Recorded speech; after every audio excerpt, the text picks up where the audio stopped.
Praise the lord. చేరవచ్చిన మీకు అందరికీ ప్రభువైన యేసుక్రీస్తు శుభాలు తెలియజేస్తున్నాను.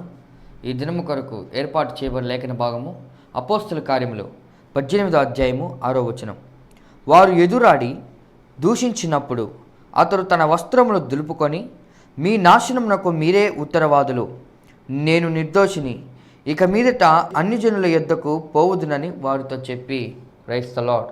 దేవునికి స్తోత్రం. హల్లెలూయా, హల్లెలూయా, హల్లెలూయా, స్తోత్రం. మన ప్రభువును ప్రియరక్షకుడైనటువంటి నజరేయుడైన యేసుక్రీస్తు దివ్యనామములో ఆయన హెచ్చవలసి ఉన్నది. హీ మస్ట్ ఇంక్రీజ్ అనేటువంటి శాంతి టీవీలో ప్రసారం అవుతున్నటువంటి అనుదిన ఆత్మీయ వాక్య వ్యాఖ్యాన కార్యక్రమానికి హృదయపూర్వకమైనటువంటి స్వాగతం, ఆహ్వానం పలుకుతున్నాం. దేవుని స్తోత్రం.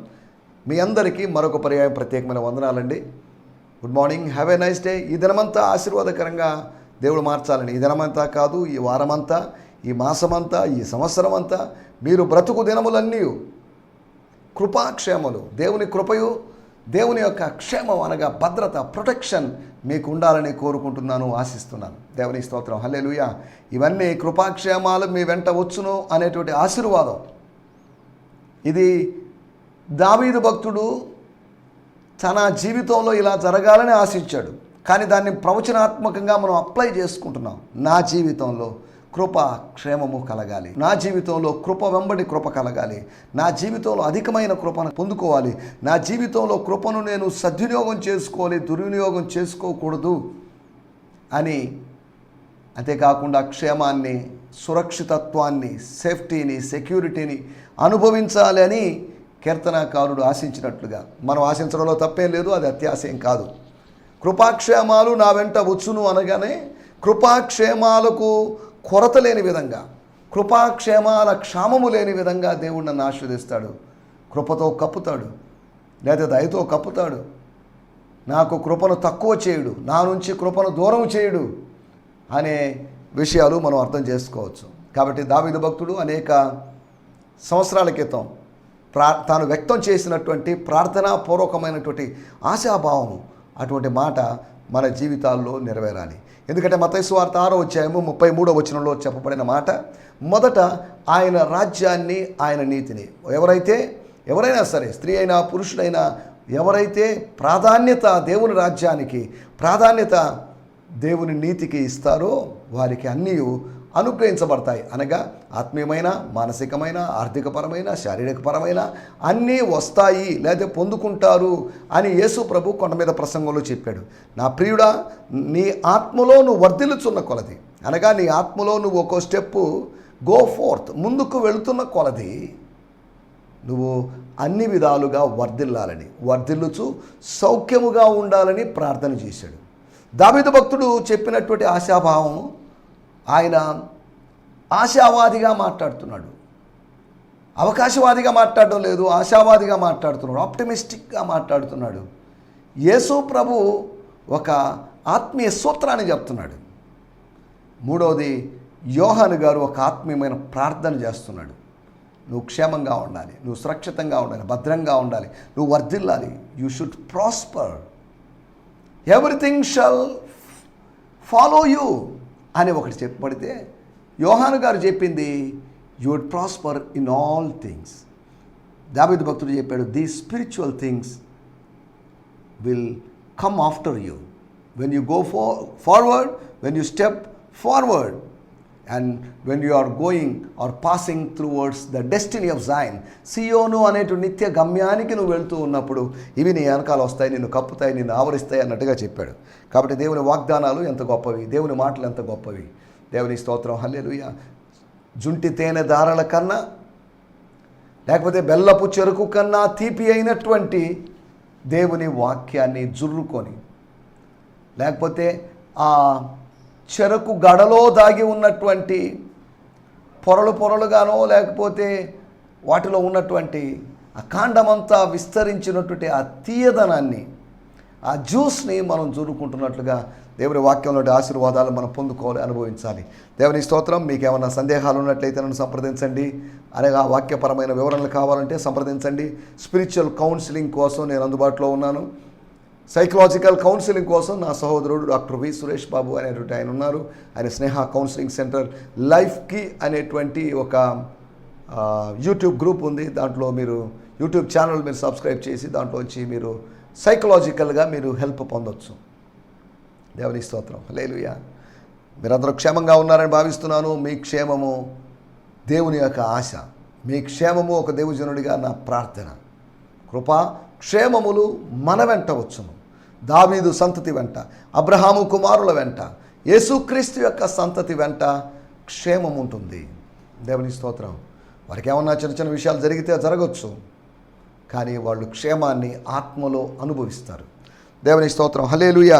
నిన్నటి ఎపిసోడ్లో ఉత్తరవాదులు, రెస్పాన్సిబుల్ అకౌంటబుల్ పీపుల్ అనే దాని గురించి మనం మాట్లాడుకున్నాం. ఎవరు ఉత్తరవాదులు, ఎవరు తమ నాశనానికి ఉత్తరవాదులు అనే దాని గురించి మనం నిన్న మాట్లాడుకున్నాం.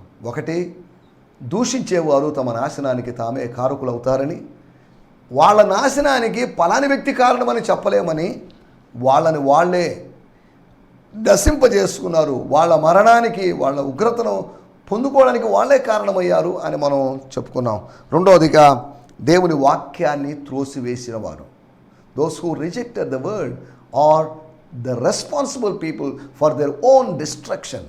మూడో విషయము, మనం ఆలోచించినట్టు విషయము, దేహ సంబంధులైన వారు, దేహ పర శరీరానుసారులు అని చెప్పబడినట్లుగా, పర శరీరం కాకపోయినా వారి సొంత శరీరాన్ని అనుసరిస్తూ వారి సొంత శరీరం మీద ఆధారపడుతూ కొనసాగుతున్నటువంటి ఈ దేహ సంబంధులైనటువంటి వారు, అనగా సమస్త శరీరులు అని ఆదికాండములో మానవుల గురించి రాయబడింది.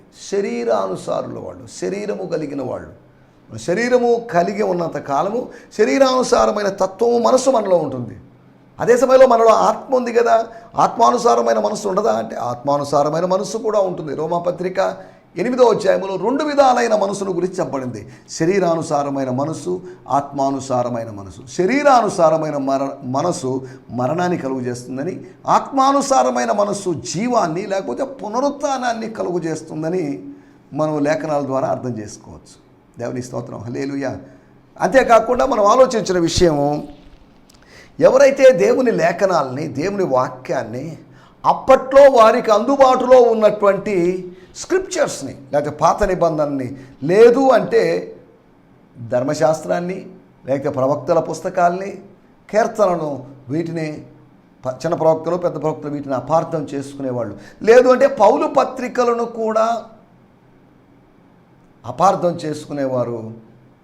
వారు ఏమవుతారు అని పేతురు చెప్పాడంటే, వారందరూ శపించబడాలనో నరకానికి వెళ్ళాలనో ఇది కాదు. కానీ పేతురు యొక్క ఆశ, వాళ్ళ దీని ద్వారా ఒక అపార్థం మనకు ఆత్మ సంబంధమైన అనర్థం కలిగిస్తుంది అనేటువంటి హెచ్చరికను, అనగా 1వ శతాబ్దంలో అందుబాటులో ఉన్నటువంటి ఆల్రెడీ ఇవ్వబడిన లేఖనాలకు అనుబంధంగా లేకపోతే వచ్చినటువంటి ఆధునిక లేఖనాలు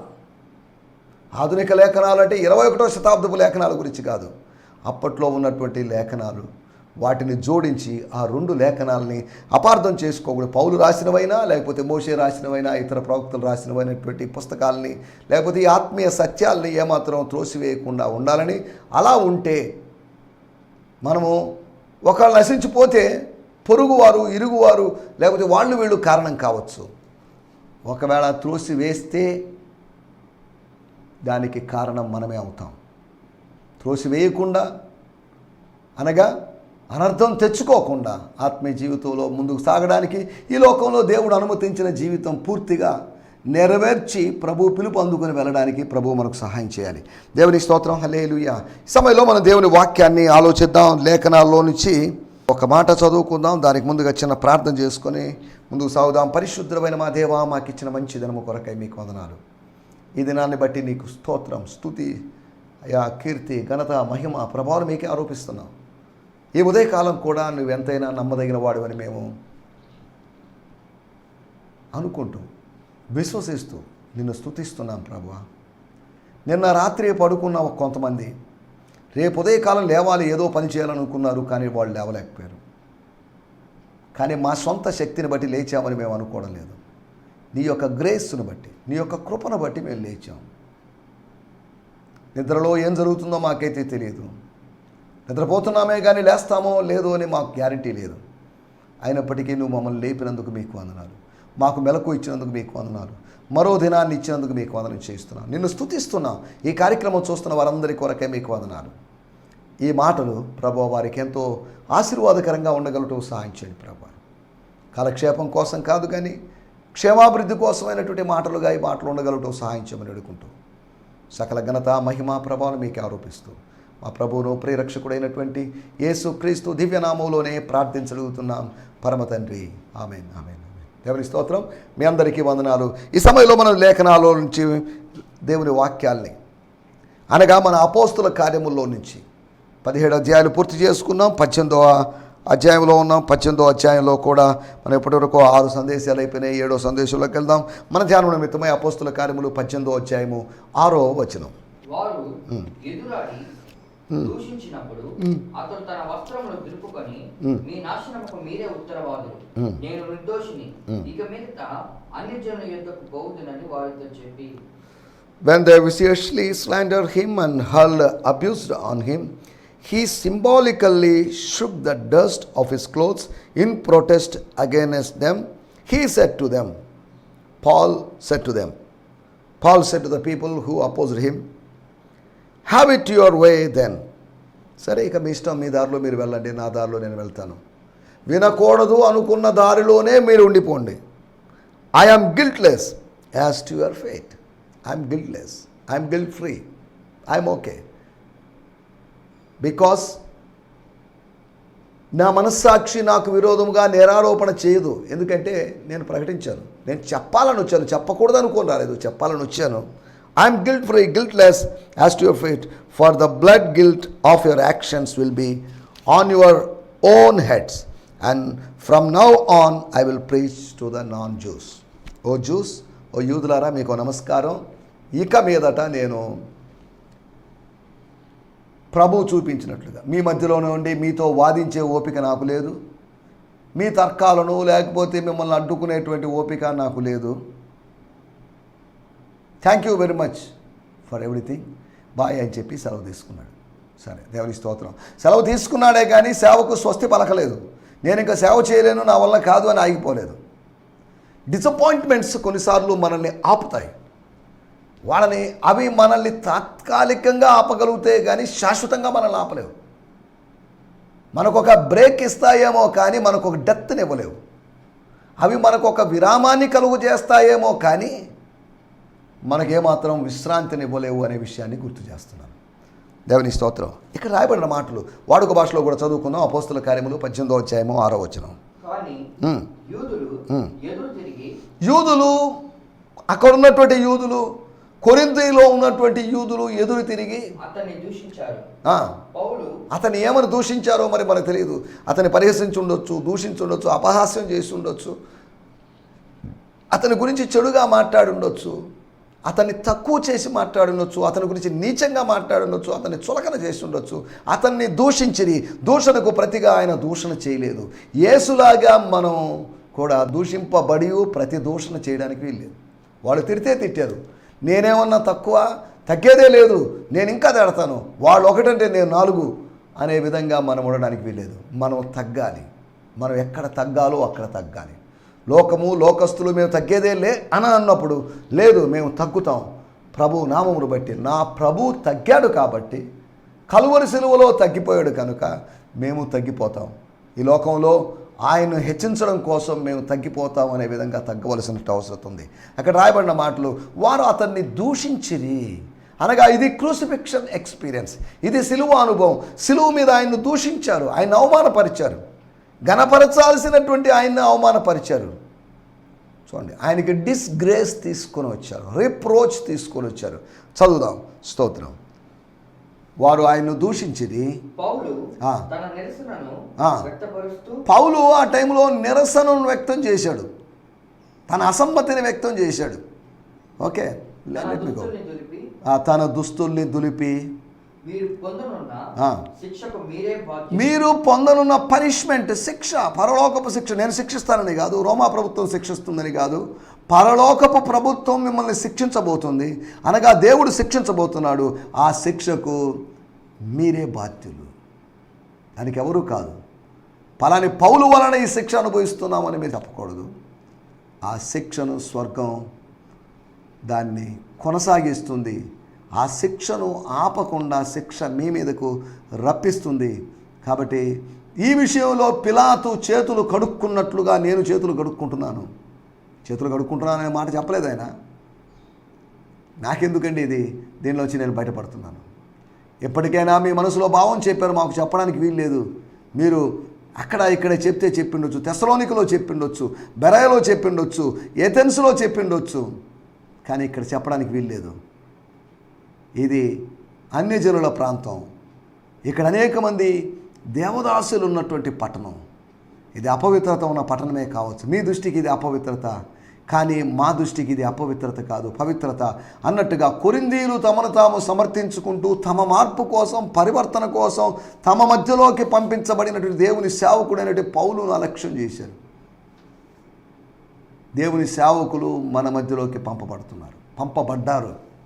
అమెరికా నుంచో లేకపోతే వేరు వేరు దేశాల నుంచి దేవుని సేవకులు మన మధ్యలోకి పంపబడుతున్నారు. వారు పంపబడ్డం మనకు మంచిది, వారు రావడం మనకు మంచిది. కొర్నేలి ఇంటికి పేతురు రావడం ఎలా మంచిదో అలాగే దేశ విదేశాల్లోంచి మన మధ్యలోకి దైవజనులు రావడం మంచిది. వాళ్ళు వచ్చినప్పుడు మత మార్పిడి అనే ఉద్దేశం కాదు. ఫారినర్స్ వచ్చినా లేకపోతే అమెరికన్సో లేదా ఇంకెవరైనా బయట వాళ్ళు వచ్చినా కానీ వాళ్ళు మత మార్పిడి కోసం రావడం లేదు. మతములో ఉన్నటువంటి ప్రజలను వాళ్ళని స్థిరపరచడానికి వస్తున్నారు. దేవుని స్తోత్రం. They are not coming for religious conversion, but they are coming for religious establishment. దేవుని స్తోత్రం. హల్లెలూయా. ఈ రిలీజియస్ కన్వర్షన్కి రిలీజియస్ ఎస్టాబ్లిష్మెంట్కి తేడా తెలియకుండా కన్వర్షన్ అంటున్నారు. కాదు, కన్వర్షన్ కాదు. దీన్ని ఆ 4 వాల్స్ మధ్యలో ఉన్నటువంటి క్రైస్తవులని, చర్చిల్లో ఉన్నటువంటి క్రైస్తవుల్ని ఎస్టాబ్లిష్ చేయడం అనగా ఎక్విప్ చేయడం అనేది వాళ్ళ గురిగా ఉంది. అవసరమైతే సువార్తీకరణ చేస్తాం, అవసరమైతే శిష్యత్వం చేస్తాం, అవసరమైతే ప్రార్థిస్తూ కూర్చుంటాం, కానీ మా పని మాత్రం సేవకులంగా మేము ఆపం. మరలా మీకు జ్ఞాపకం చేస్తున్నాను, అవసరమైతే మేము శిష్యత్వం చేస్తాం, అవసరమైతే సువార్తీకరణ చేస్తాం, అవసరమైతే ఇవి 2 అవకాశం లేనప్పుడు మేము ప్రార్థిస్తూ ప్రభు సన్నిధిలో ప్రభువును ఆరాధిస్తూ ప్రభువును సేవిస్తూ గడుపుతాం. అట్ ఎనీ కాస్ట్, ఏదేమైనప్పటికీ మేము మినిస్ట్రీలో ఎంగేజ్ అయి ఉంటాం, ఇన్వాల్వ్ అయి ఉంటాం, నిమగ్నమైపోయి ఉంటాం, లీనమైపోయి ఉంటాం. Either we would pray and worship the lord at the church or in the church among the believers, or either we go for discipleship. If this both doesn't occur, we go for evangelization. We go to the streets, 4 corners. దేవుని స్తోత్రం. హల్లెలూయా. కాబట్టి సేవకులారా మౌనంగా ఉండొద్దు. అపోస్తలుడైన పౌలుతో దేవుడు చెప్పినట్లుగా దేవుడు మనతో కూడా చెప్తున్నాడు. సేవకులు ఎవ్వరూ మౌనంగా ఉండొద్దు. అలాగని అందరితో గొడవపడమని కాదు, అందరితో డిబేట్లకు దిగమని కాదు, యూట్యూబ్ డిబేట్లోకి రమ్మని కాదు. ఇంకా కుడి ఎడమ ఎరుగని ప్రజలు ఉన్నారు. వాళ్ళ దగ్గరికి వెళ్దాం, క్రీస్తు సువార్తను ప్రకటిద్దాం. ఇది దేవుడు మనకు అప్పగించిన పని. ఒకవేళ ఈ పని కానీ దేవుడు చెప్పకుండా ఉంటే మనకు దీన్ని చేయాల్సిన అవసరం లేదు. ఆయన ఆజ్ఞాపించాడు కాబట్టి మనం చేస్తున్నాం. రాజ్యాంగంలో లేకపోతే ఏదైనా మత స్వాతంత్రపు హక్కు పేరుతో మనకు రాజ్యాంగం స్వేచ్ఛనిచ్చినా ఇవ్వకపోయినా, రాజ్యాంగ నిర్మాతలారా మీకు నమస్కారం చేస్తూ, లేకపోతే రాజ్యాంగాన్ని గురించి ప్రస్తావించే వాళ్ళారా మీకు నమస్కారం చేస్తూ మేము చెప్తున్నాం, మాకొక రాజ్యాంగం ఉంది. మతపరంగా మాకొక రాజ్యాంగం ఉంది, ఆత్మీయంగా మాకొక రాజ్యాంగం ఉంది. అది పరిశుద్ధ గ్రంథం. మా ప్రభువు, మా నాయకుడు, మా కాపరి, మా రక్షకుడు, మా విమోచకుడు అయినటువంటి యేసు చెప్పినట్లుగా మేము చేస్తున్నాం. మేము స్వార్థ ప్రకటిస్తున్నాం. మీరు వెళ్ళి జిహాదు చేయండి, పవిత్రమైన యుద్ధం చేయండి అని కాదు ఆయన చెప్పింది. మీ మాటలకు ఎవరైతే లోబడకుండా ఉంటారో వాళ్ళని కొట్టండి, తిట్టండి, లేకపోతే వాళ్ళని చంపండి, నరకండి అని ఆయన చెప్పలేదు. అలాగని మీ మాట నమ్మకపోతే వాళ్ళ దగ్గరికి వెళ్ళి వాళ్ళని ప్రలోభాలకు గురి చేసి, వాళ్ళ రకరకాల వ్యామోహాలకు గురి చేసి, డబ్బులు ఇచ్చి, దుప్పట్లు ఇచ్చి, ఇంకా ఏదో ఇచ్చి, వాళ్ళ పిల్లల ఫీజులు కట్టి ఇలాగ కన్వర్ట్ చేయమని ఆయన చెప్పలేదు. Go preach the gospel. సువార్త చెప్పమని చెప్పాడు, శిష్యులను చేయమని చెప్పాడు, వాళ్ళకి బాప్తిజాలు ఇమ్మని చెప్పాడు, వాళ్ళకు బోధించమని చెప్పాడు. ఇవి మేము చేస్తున్నాం, అంతవరకే. కాబట్టి రాజ్యాంగంలో 25వ ఆర్టికల్ ప్రకారము, ఏదో ఆర్టికల్ ప్రకారము పర్మిషన్ ఉందా లేదా అని అడిగే వాళ్ళకి మీరు సమాధానం చెప్పొచ్చని కొంతమంది విజ్ఞానులైన వారు తెలియజేస్తున్నారు, వాళ్ళకి కూడా నమస్కారం. వాళ్ళెవరు ఈ ఆర్టికల్స్ మాకు చూపించకపోయినా ఒకటి మాత్రం చెప్తున్నాం, ఇది మాకు ఒక వ్యక్తి చెప్పాడు, మేము చేసి తీరుతాం.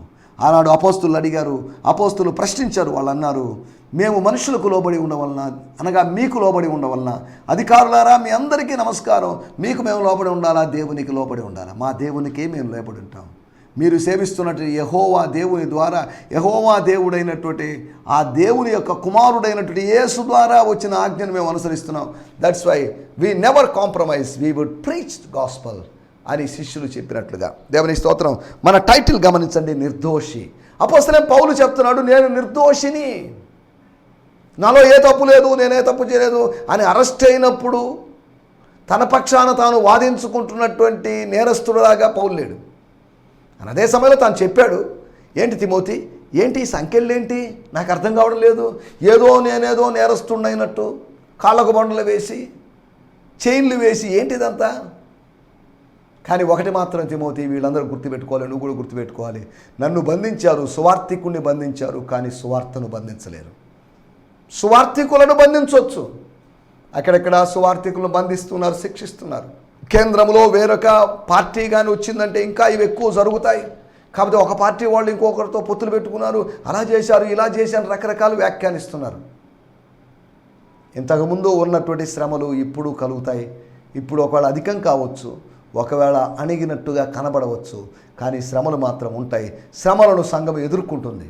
కాబట్టి ప్రభుత్వాలు, ఏ ప్రభుత్వం ఏర్పడుతుందనే భయం మనకు అవసరం లేదు. ఏ ప్రభుత్వం ఏర్పడినా ప్రార్థించేటువంటి దేవుని సంఘం వీటన్నిటిని నియంత్రించగలదు అనే సంగతిని మీకు జ్ఞాపకం చేస్తున్నాను. ఒకటి, అతను నేను నిర్దోషి అని చెప్పాడు. ఎప్పుడు? ఐఎమ్ గిల్ట్ ఫ్రీ, ఐఎమ్ గిల్ట్లెస్ అని చెప్పడానికి కాదు, నేను సాక్ష్యం ఇచ్చానండి, నేను మీ దగ్గరకు వచ్చి సాక్ష్యం ఇస్తూ ఉన్నాను, దృఢముగా సాక్ష్యం ఇస్తున్నాను. 18వ అధ్యాయము 5వ వచనంలో ఆ మాట అదే చెప్పాడు ఆయన. స్తోత్రం.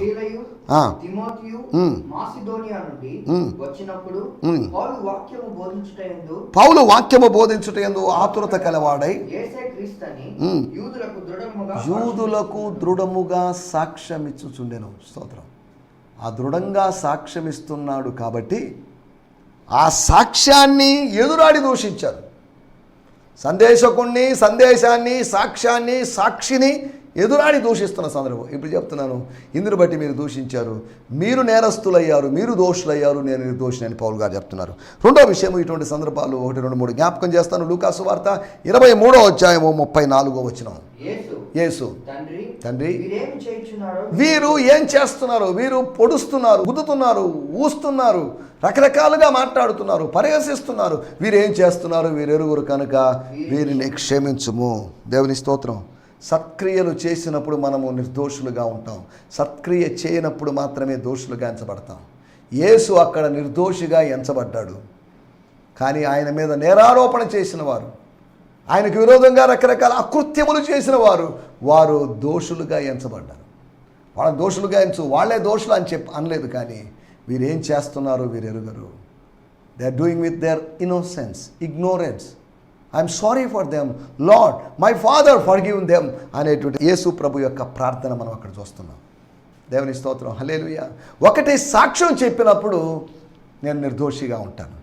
రెండవది, నేను సత్క్రియలు చేసినప్పుడు, అనగా నేను ఇతరుల్లాగా దుష్క్రియలు చేయకుండా, అసత్యాన్ని ఆరోపించకుండా, అసత్యాన్ని ప్రచారం చేయకుండా నేను ఉన్నప్పుడు, నేను సత్యం పక్షాన నేను సత్యముగా మారి సత్యమును గురించి సాక్ష్యం ఇస్తున్నప్పుడు, సత్య ప్రార్థన చేస్తున్నప్పుడు, యేసుప్రభు చేసిన ప్రార్థన ఒక సత్క్రియగా మనం చూడగలం. ఆ సత్క్రియ చేసినప్పుడు ఆయన నిర్దోషిగా ఎంచబడ్డాడు.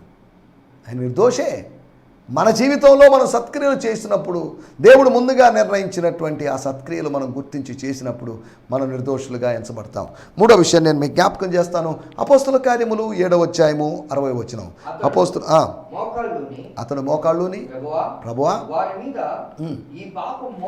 వారి మీద, అనగా నా మీద రాళ్ళు వేస్తున్న వారి మీద, పళ్ళు కొరికిన వారి మీద, ఉగ్రులైన వారి మీద ఈ పాపము, ఈ దోషము, ఈ నేరము మోపకుండా బడునుగాక.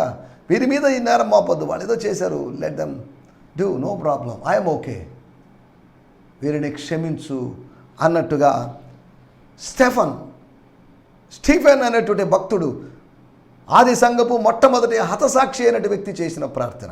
ఆ వ్యక్తి ఇలా ప్రార్థన చేయడానికి కారణం యేసు చేసిన ప్రార్థన అతనికి మాదిరిగా ఉంది. యేసు సిలువలో వ్యవహరించిన విధానం అతనికి మాదిరిగా ఉంది. మూడో విషయాన్ని నేను మీకు జ్ఞాపకం చేస్తాను. సహనము కోల్పోనప్పుడు మనము నిర్దోషులుగా ఉంటాం. స్టెఫను నిర్దోషిగా ఎంచబడ్డాడు, కానీ స్టెఫను యొక్క సందేశానికి తీవ్రంగా నెగటివ్గా స్పందించిన వారు దోషులుగా ఎంచబడ్డారు. దేవుడు చెప్పగలడు, ఇప్పుడు ఒకవేళ నేను దోషం చేసి కూడా నిర్దోషినని ప్రకటించుకుంటుంటే దేవుని యొక్క న్యాయస్థానంలో దోషి ఎవరో నిర్దోషి ఎవరో తేలిపోతుంది. పౌలు నిర్దోషి అని చెప్పాడు, యేసు నిర్దోషి, స్టెఫను నిర్దోషిగా ఎంచబడిన సందర్భాన్ని మనం చూస్తున్నాం. ఆయన చేసిన ప్రార్థన, ఈ నేరము వీరి మీద మోపబడకుండును గాక అనగా యేసు ప్రభు శిలువలో చేసిన అటువంటి ప్రార్థనే చేశాడు. తండ్రి వీరేమి చేయుచున్నారో వీరిని క్షమించు అనేటువంటి ప్రార్థన. ఈ రాళ్ళు రువ్వేవారిని క్షమించు, రాళ్ళు రువ్వేవారిని పువ్వులు రువ్వేవారిగా మార్చుము అన్నట్లుగా ఆయన చేసినట్టు ప్రార్థన. నాలుగో విషయాన్ని నేను చెప్పి ముగిస్తాను. 2 తిమోతి పత్రిక 4వ అధ్యాయము 16వ వచనం. 2 తిమోతి